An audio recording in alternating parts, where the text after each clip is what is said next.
What up, it's your boy Pat, aka That Varsity Geek, here with another weekend recommendation video for the weekend of the 4th of July. Now I know sports fans, we're excited for the NBA to be coming back. We're itching for the mid of July to come so that we can see it. But if you're looking for something to tune into for a little bit, check out the basketball tournament or TBT.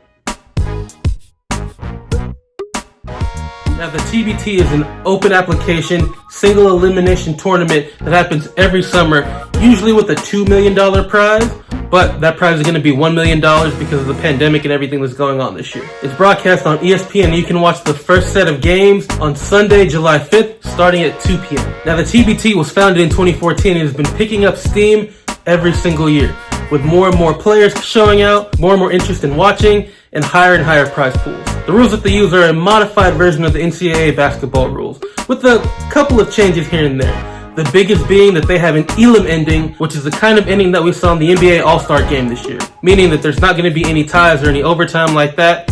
It's a lot faster of a way to get to an ending and keep you from having long, drug-out games. Now in the past, the TBT has had current and former NBA and WNBA players who came out for the tournament. Obviously, this year that probably won't happen because of the pandemic and everything that's going on. Most NBA players are either going to be staying home or going to be in the bubble in Orlando for the playoffs. But you still should have some good, interesting basketball to check out if you're looking for something like that. So like I said earlier, I know that we're all itching for the NBA to come back. It will be back a little bit later in July, but if you're looking for something to watch, or if you're just trying to chill out and vibe out and have some sports on the TV while you recover from all the fun that was 4th of July, go ahead and check out the TBT. And for all my nerds and geeks, as always, I've got a little something for you too. If you're looking for something to watch this 4th of July weekend, I suggest checking out Fire Force Season 2.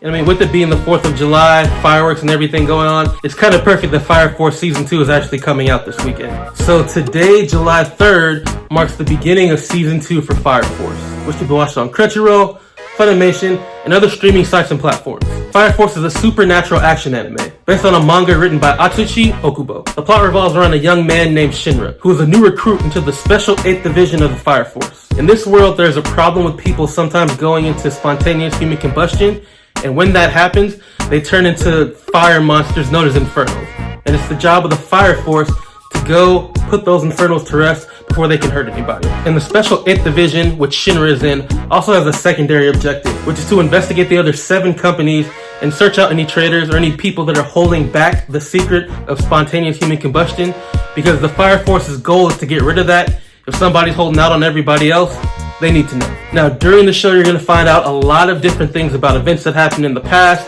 in the present. You're going to be introduced to a lot of characters. You're going to see how people's allegiances look one way and turn out to be something else, and a lot of different other plot points and elements that should keep you entertained throughout your watch. Now, this anime is the shonen anime, so it's an action-oriented anime, similar to something that you're going to see with Naruto. It's got gorgeous animations, good plot lines, and characters with interesting powers and interesting unique quirks. So if you're a fan of action anime with cool over-the-top powers like Naruto, Bleach, and the like, Fire Force is right up your alley. So now that Season 2 is out, catch up on Season 1 so that you can be up to date with Season 2 as it progressively comes out through the weeks. And for all you gamers out there, something that you can pick up to play this 4th of July weekend is Digimon Cyber Sleuth Complete Edition. Now this is the combo pack of the 2 newest Digimon Adventure games, being Digimon Adventure Cyber Sleuth and its sequel, Cyber Sleuth Hacker's Memory. The combo pack was released late last year, allowing all the Digimon Adventure fans to get 2 great games in one package. As a lot of the Digimon games do, this game focuses on the interaction between the real world and the digital world, and the way that humans don't really understand the digital world and how it came about, and really what Digimon are or what they do. In this world, things are largely online, and virtual reality is one of the biggest ways that people interact with each other, using a service called Eden, kind of like a social media platform where you can actually go in and interact with people to really talk, hang out, and do a lot of things. And in this world, people who use Digimon are known as hackers. And the public belief is that hackers go around spreading viruses, trying to mess up electronic systems, and do harm to them. When really, hackers are people who use Digimon on the internet, generally in order to stop problems, but you also have people who use them to cause problems and to do other things like that. And so they're called hackers because people just don't understand it. The Cyber Sleuth games are a continuation of the Digimon adventure games, so it's got all the similar elements that you're used to seeing from those titles, such as a fun turn-based battling system, the ability to collect literally hundreds of Digimon, raise them, get them to digivolve and fight for you, and interesting stories based on the interconnectedness of the human and the digital world in the context of whatever world is set up by that specific game. I know in Digimon World 2, the world was a place where you had different units trying to fight each other. Your Digimon were held in tanks and you had to fight wild Digimon, things like that. That's one of my favorite Digimon World games.